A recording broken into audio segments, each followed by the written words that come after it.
आजचा दिवस भारतासाठी खूप महत्त्वाचा आहे, कारण कुलभूषण जाधव यांच्या संदर्भात आंतरराष्ट्रीय कोर्टातला निर्णय येणार आहे आणि हा निर्णय नेमका काय असेल, कुलभूषण जाधव यांच्या संदर्भात भारताची जी मागणी आहे त्यांना भेटू देण्याची, त्याबद्दल काय निर्णय होतो हे पाहणं महत्त्वाचं आहे। अगदी थोड्याच वेळात त्या संदर्भातला निर्णय येणं अपेक्षित आहे। या सगळ्या संदर्भात अधिक माहिती देण्यासाठी बोलण्यासाठी आता आपल्यासोबत कायदेतज्ञ अनिकेत निकम आहेत। अनिकेतजी, आपण बघितलं भारताने आपली बाजू मांडली, पाकिस्तानने आपली बाजू मांडली, दोघांनी बाजू मांडल्यानंतर आता त्या संदर्भातला निकाल येणार आहे। आपल्याला आशा बाळगायला काही हरकत नाही का की आज पाकिस्तानचा बुरखा जगाच्या समोर फाटेल?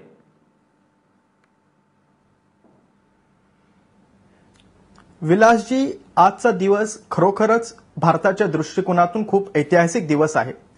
कारण माझं असं प्रामाणिक मत आहे, पाकिस्तानचं पित्तळ आज उघडं पडणार आहे। कारण कुलभूषण जाधव यांच्या विरोधात ठोठावलेली देहदंडाची जी शिक्षा आहे आणि ज्या शिक्षेला आपण आंतरराष्ट्रीय कोर्टात अपील करून चॅलेंज केलेला आहे, त्या संपूर्ण प्रकरणात आपण काही मुद्दे मांडले होते की कशा प्रकारे कुलभूषण जाधव यांना इराणमध्ये ते त्यांचा स्वतंत्र व्यवसाय करत असताना त्यांना तिथे अटक करून पाकिस्तानमध्ये त्यांच्या विरुद्ध हेरगिरी आणि टेररिझमचा खटला भरवण्यात आला। तो खटला लष्करी न्यायालयात चालला आणि ज्या खटल्या चालवणारे न्यायाधीश हे लष्करी अधिकारी होते, ते कुठलेही ज्युडिशियल ट्रेंड जज किंवा न्यायाधीश नव्हते, तर लष्करचे अधिकारी होते। आणि संपूर्ण एकतर्फी चाललेल्या या खटल्याच्या माध्यमातून कुलभूषण जाधव यांना देहदंडाची शिक्षा ठोठावण्यात आली। ही संपूर्ण प्रक्रिया चालू असताना कुलभूषण जाधव यांच्या विरुद्ध दाखल केलेले दोषारोपपत्र, त्यांच्या विरुद्ध जे पुरावे आहेत, त्यांच्या विरुद्ध जो शेवटी निकालपत्र म्हणजे ज्याला आपण जजमेंट म्हणू, असे कुठलेही डॉक्युमेंट्स भारत सरकारला पुरवण्यात आले नाही। भारत सरकारने वेळोवेळी आणि किमान 16 वेळा काउन्सिलर ऍक्सेसची विनंती पाकिस्तान सरकारकडे केली, परंतु पाकिस्तान सरकारने ती साफ फेटाळून लावली।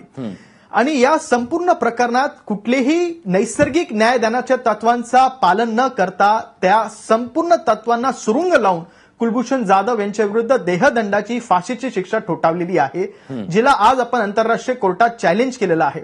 आणि माझं असं मत आहे की आपण जे युक्तिवाद कोर्टापुढे आंतरराष्ट्रीय कोर्टापुढे मांडले ते युक्तिवाद अतिशय संयुक्तिक होते। कारण आपण टप्प्याटप्प्याने आंतरराष्ट्रीय कोर्टाला पटवून देण्याचा प्रयत्न केलेला आहे की जेव्हा जेव्हा भारताने काउन्सिलर ऍक्सेस, जे व्हिएना कन्व्हेन्शन मध्ये जी तरतूद आहे आणि जे व्हिएना कन्व्हेन्शनला भारत आणि पाकिस्तान या दोघांनी हस्ताक्षर केलेलं आहे, अशा काउन्सिलर ऍक्सेसची तरतूद असताना देखील कुलभूषण जाधव यांना काउन्सिलर ऍक्सेस दिला गेलेला नाही, नंबर 1। नंबर 2, त्यांच्या वतीने कुठला वकील लावण्यात आलेला नाही। नंबर 3, त्यांच्या विरुद्ध काय दोषारोपपत्र ठेवण्यात आलेला आहे, त्यांच्या विरुद्ध काय आरोप ते कोर्टापुढे काय पुरावे कोर्टापुढे मांडत आहेत, असे कुठलेही पुरावे सादर केलेले नाहीत। आणि अतिशय कुठलीही पारदर्शकता न ठेवून अतिशय गोपनीय व गुप्त पद्धतीने हा संपूर्ण निकाल पाकिस्तानच्या लष्करी कोर्टाने कुलभूषण जाधव यांच्या विरुद्ध दिलेला आहे। त्यामुळे अतिशय आजचा महत्वाचा दिवस आहे, कारण आज आपल्या युक्तिवादाच्या माध्यमातून आपण पुन्हा एकदा संपूर्ण जगापुढे पाकिस्तानचा खरा चेहरा आणू शकू, अशी मला दाट खात्री आहे। नक्कीच, पण याआधीचा जो अनुभव भारताचा आहे तो काही फारसा पाकिस्तानबद्दल चांगला नाहीये, कारण कितीही वेळा त्यांना पुरावे दिले तरी ते कधी मान्य करत नाहीयेत। पण आता जर समजा हा निर्णय आपल्या बाजूने लागला तर तो आंतरराष्ट्रीय न्यायालयाचा निर्णय मान्य करणं त्यांना बंधनकारक असणार आहे का? पाकिस्तान नेमकं काय करू शकतं, तुम्हाला काय वाटतं? हे बघा, कायद्यात तरतूद अशी आहे की एखादा निर्णय जो आंतरराष्ट्रीय कोर्टाने दिला असेल तर इंटरनॅशनल कम्युनिटी प्रेशर असल्यामुळे नॉर्मली प्रत्येक देश तो मान्य करत असतो आणि तो जो निर्णय आहे ते स्वीकारत असतात। परंतु पाकिस्तान हे पाकिस्तान असल्यामुळे जर कदाचित त्यांनी हा निर्णय स्वीकारला नाही तर आपण सिक्युरिटी काउन्सिल, युनायटेड नेशन्सच्या सिक्युरिटी काउन्सिलच्या माध्यमातून हा निर्णय एन्फोर्स करण्याची तरतूद UN चार्टरमध्ये आहे। त्यामुळे जर पाकिस्तान सरकारने हा निर्णय मान्य नाही करायचा ठरवला तर सिक्युरिटी काउन्सिलच्या माध्यमातून आपण त्यांच्यावर दडपण आणून हा जो निर्णय आहे तो मान्य करण्यासाठी भाग पाडू शकतो। पण एक या सगळ्या संदर्भात एक गैरसमज देखील असा आहे की आता असं म्हटलं जातं की निकाल जर आला तर कुलभूषण जाधव यांची फाशी रद्द होऊ शकते, स्थगिती होऊ शकते, अशा पद्धतीची चर्चा आहे। पण वस्तुस्थिती नेमकी काय आहे? आजचा निर्णय नेमका आल्यानंतर भारताच्या हाती नेमकं काय लागणार आहे आणि भारताने नेमक्या मागण्या काय केलेल्या आहेत आंतरराष्ट्रीय कोर्टाकडे? हे बघा, आपली प्रामुख्याने मागणी अशी होती की आपल्याला काउन्सिलर ऍक्सेस म्हणजे कुलभूषण जाधव यांना भेटण्याची संधी दिली पाहिजे. त्यांच्या विरुद्ध काय आरोप ठेवण्यात आलेले आहेत, त्यांच्या विरुद्ध जो निकालपत्र आलेला आहे तो आपल्याला दिला पाहिजे, जेणेकरून आपल्याला त्याचा अभ्यास करून कुलभूषण जाधव यांची बाजू चांगल्यारीत्या उच्च न्यायालयात मांडता येईल. आता कुलभूषण जाधव यांच्या विरुद्ध भरवलेला खटला काय आहे नेमकी तोच माहीत नसल्यामुळे कुलभूषण जाधव असतील किंवा आपण असू, कुठल्याही प्रकारे आपण त्यांना कसली मदत करू शकत नाहीये, कारण आपल्याला त्यांच्याविरुद्ध काय आरोप आहे, नेमके काय त्याच्याविरुद्ध दोषारोप आहेत, काय पुरावे मांडलेले आहेत याची आपल्याला कल्पना नाही. त्यामुळे आपली पहिली मागणी इंटरनॅशनल कोर्टात अशी होती की आपल्याला काउन्सिलर ऍक्सेस दिला पाहिजे आणि काउन्सिलर ऍक्सेस दिल्यानंतर आपण कुलभूषण जाधव यांना वकील एंगेज करून एक वकील त्यांच्या वतीने लावून ती त्यांना अपील करण्याची त्यांना मुभा दिली पाहिजे, जेणेकरून त्यांच्या विरुद्ध ठोठावलेली शिक्षा जी आहे ती त्यांना उच्च न्यायालयात चॅलेंज करता येईल, त्या शिक्षेच्या विरुद्ध त्यांना दाद मागता येईल. ही प्रामुख्याने आपली मागणी आहे. त्याचबरोबर कुलभूषण जाधव यांना जी फाशी ठोठावलेली आहे हे संपूर्ण प्रकरण जोपर्यंत आंतरराष्ट्रीय कोर्टात प्रलंबित आहे तोपर्यंत त्या फाशीच्या शिक्षेला स्थगिती देण्यात यावी अशी देखील आपण मागणी केलेली आहे. आता आंतरराष्ट्रीय कोर्ट, मला असं वाटतं की काउन्सिलर ऍक्सेसच्या संदर्भात आंतरराष्ट्रीय कोर्ट आपल्या बाजूने निकाल देऊ शकतं. याचबरोबर फाशीची शिक्षेला त्यांना कुलभूषण जाधव यांना अपील करण्याची आणखीन वेळ मर्यादा आहे. त्यामुळे कदाचित कोर्ट असं म्हणू शकतं, आंतरराष्ट्रीय कोर्ट, की हा खटला जो आंतरराष्ट्रीय कोर्टात प्रलंबित आहे तो खटला वेळ मर्यादा म्हणजे फाशीची मर्यादा संपण्या अगोदरच आम्ही निकाली काढू, कदाचित असाही ती भूमिका घेऊ शकतात.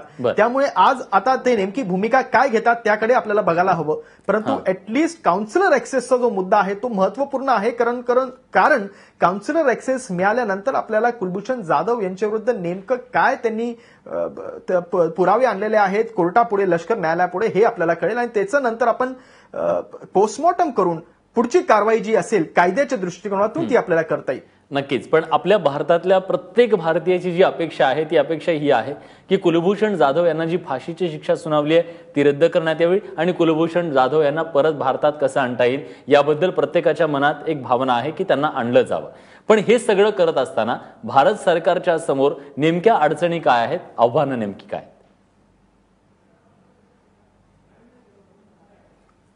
हे बघा, आव्हानं म्हणजे हा खटला पाकिस्तानच्या लष्कर न्यायालयात चाललेला आहे.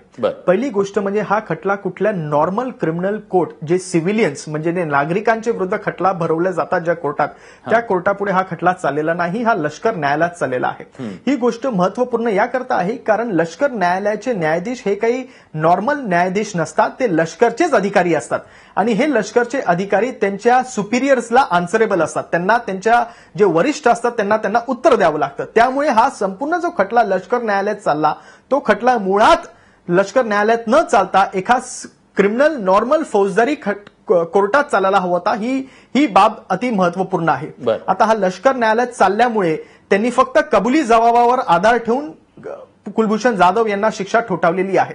आता भारतापुढचे सर्वात महत्वपूर्ण आव्हान म्हणजे की आता त्यांच्या विरुद्ध जी शिक्षा ठोठावलेली आहे ती कुठल्या मार्गाने, कायद्याच्या कुठल्या मार्गाने आपल्याला ती शिक्षा उलटून लावून कुलभूषण जाधव हे या शिक्षेला पात्र नाही हे सिद्ध करणे सर्वात महत्वपूर्ण आहे. कारण शेवटी हा खटला पाकिस्तानच्याच न्यायालयात चालेल, कारण त्यांना पाकिस्तानच्या कायद्याप्रमाणे त्यांच्यावर आरोपपत्र ठेवण्यात आलेले आहे. पण या सगळ्यामध्ये आणखीन एक गोष्ट अशी आहे की जो डॉक्टर व्हिडिओ आहे तो व्हिडिओ समोर आणला पाकिस्ताननं आणि दाखवण्याचा प्रयत्न केला की भारत कशा पद्धतीने चुकीचा आहे. पण आता नैसर्गिक न्याय सुद्धा पाकिस्तान देऊ शकलं नाही हे सांगून पाकिस्तानला उघडं पाडण्याची एक संधी या निमित्तानं कोहिना भारताच्या समोर आहे जागतिक स्तरावरती. निश्चितच. हे बघा, एक आपण लक्षात ठेवलं पाहिजे की संपूर्ण पाकिस्तानच्या वकिलांनी जो युक्तिवाद आंतरराष्ट्रीय कोर्टात केला तेव्हा त्यांनी कुठेही सांगितलं नाही की कुलभूषण जाधव यांनी त्यांची बाजू त्यांच्या वकिलाच्या माध्यमातून मांडली. त्यांनी असंही कुठे सांगितलं नाही की कुलभूषण जाधव यांना आम्ही वकील नेमण्याचा अधिकार दिला होता परंतु त्यांनी कुठलाही वकील नेमला नाही.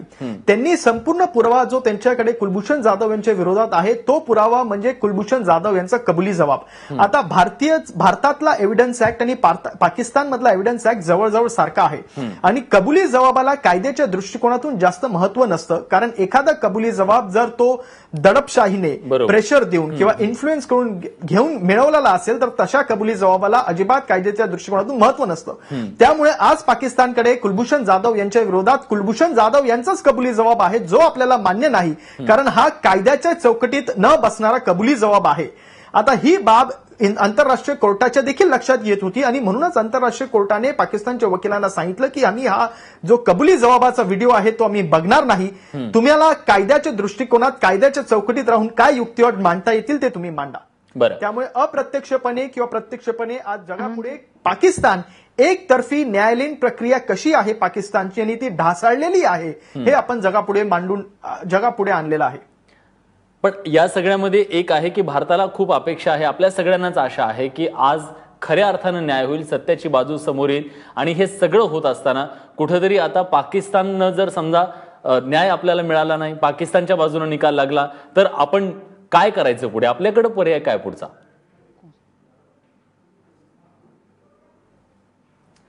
हे बघा, एकदा आपल्या बाजूने एखादा निकाल आंतरराष्ट्रीय कोर्टात जेव्हा लागत असतो तेव्हा आंतरराष्ट्रीय समुदाय म्हणजे इंटरनॅशनल कम्युनिटी जे आहे त्यांच्या पुढे आपलं जे म्हणणं आहे ते बरोबर आहे आणि हे आंतरराष्ट्रीय कोर्टाने देखील आपलं म्हणणं उचलून लावलेलं आहे, आपल्या बाजूने निर्णय दिलेला आहे.